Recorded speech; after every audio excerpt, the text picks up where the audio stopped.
السلام علیکم، آپ دیکھ رہے ہیں جیو لاوا نیوز ایچ ڈی اور میں ہوں محمد رمضان۔ ایک نظر ڈالتے ہیں آج کی اس نیوز پر۔ جماعت اہل سنت پاکستان کے زیر اہتمام ایک عظیم و عالیشان سنی کانفرنس کا انعقاد کیا گیا۔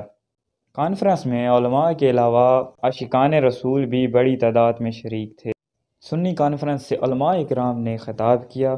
اس حوالے سے جانتے ہیں سی بی سے عباس چشتی کی یہ رپورٹ۔ جماعت اہل سنت پاکستان کے مرکزی ناظم اعلیٰ پیر خالد سلطان سنی اتحاد کونسل کے چیئرمین صاحبزادہ حامد رضا نے کہا ہے کہ بلوچستان کی سرزمین اولیاء کرام کی سرزمین ہے۔ یہاں کے لوگ اولیاء اللہ کی تعلیمات کی روشنی میں زندگی بسر کر رہے ہیں۔ بلوچستان کی سرزمین محبت اور امن کا پیغام دینے والوں کی سرزمین ہے۔ ان خیالات کا اظہار انہوں نے عظیم الشان روحانی سنی کانفرنس سے خطاب کرتے ہوئے کیا۔ سنی کانفرنس میں علماء کرام، مشائخ عظام کے علاوہ عاشقان رسول بڑی تعداد میں شریک تھے۔ سنی کانفرنس سے خطاب کرتے ہوئے پیر خالد سلطان صاحبزادہ حامد رضا نے کہا کہ بلوچستان کی سرزمین پر اولیاء کرام نے اسلام کی تبلیغ کو عام کرنے، لوگوں کو امن، محبت اور آپس میں اتفاق اور محبت کا درس دیا۔ اللہ تعالیٰ اور اس کے پیارے رسول صلی اللہ علیہ وسلم کے احکامات پر عمل پیرا ہونے کی تاکید کی۔ یہی وجہ ہے کہ آج بلوچستان میں لوگوں کی بڑی تعداد اولیاء اللہ سے محبت کرنے والے ہیں۔ مقررین نے کہا کہ بلوچستان ایک پرامن اور محبت بکھیرنے والا صوبہ ہے، کیونکہ اس صوبے پر اولیاء اللہ کی خصوصی عنایتیں ہیں۔ کانفرنس سے سنی تحریک کے سربراہ ثروت اعجاز قادری، جماعت الصالحین پاکستان کے چیف آرگنائزر سلطان محمد حیات القادری، صاحبزادہ احمد رضا کمبرانی، پیر غلام جیلانی کے علاوہ ملک بھر سے آئے علماء کرام، مشائخ عظام نے بھی خطاب کیا۔ کیمرہ ٹیم کے ساتھ عباس چشتی، جیو لاوا ٹی وی سے